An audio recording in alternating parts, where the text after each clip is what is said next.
Hello world, this is Chris with Elevations doing a video tutorial. So what I want to go over here is this is the Stinson 1 quadcopter, and I want to talk about the power systems that I put in place. So as you can see, we have the XT90s and that Y adapter going to the XT60.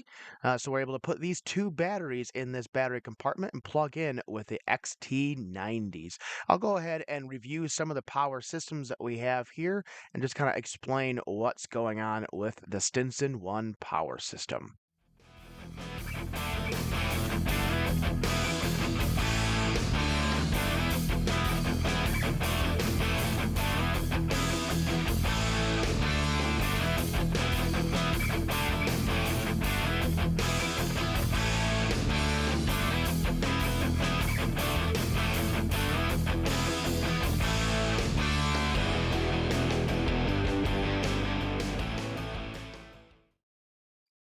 As I mentioned, on the Stinson 1, we do have this capability of having two batteries on the base right here. And then we do have a UPS system, but that Y adapter is for the double XT90 plug, so we can have two separate batteries. And then we feed into this XT60, and then from this power system, it feeds down to the Raspberry Pi UPS. So that Raspberry Pi UPS can take the input voltage and then just output standard 5 volt for the Raspberry Pi. And then we have a couple other buck converters to review on this system because I do have a 24 volt, a 12 volt, a 5 volt system throughout this drone. With all of these types of drones, when you have a lot of different things to plug in, you need to have a proper PDU or power distribution system.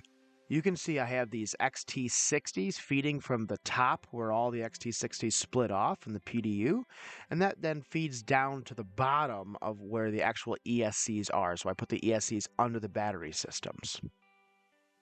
As I mentioned, there are dual 6S batteries, so you see the XT90s in the rear and it feeds in. And then we have this buck converter right here that actually takes that input and then outputs multiple different USB ports. So I just have simple 5 volt plugs right on that.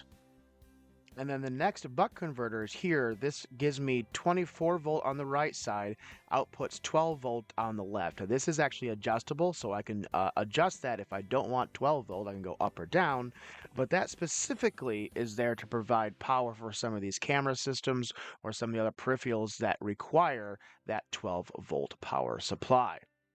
Next, I want to highlight some of the power distribution systems we have here in the front of the drone.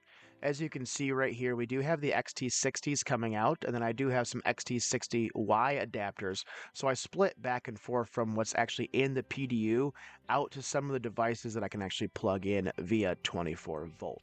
So it's just beneficial that I have a lot of different power systems. I do have 4 on the sides for the 4 ESCs and these 2 that come out front right here and then hit these other Y adapters and mount on this top plate. This is all the 24 volt passing with the XT60 plugs to the different devices that require it, including that buck converter right here on the top that outputs my 12 volt on the left side. And that is my general overview on the powering systems. Again, in the front of this here, we have this nice little Y adapter system. Just keep that in mind as you're doing your design process for your power systems to have a little bit of extra outputs for other peripherals you might end up wanting to have. And as you can see here, I definitely split things around and run stuff all over with a lot of custom design parts. Again, my name is Chris with Elevations. I do hope you learned something today. Please like and subscribe below. Thank you for watching.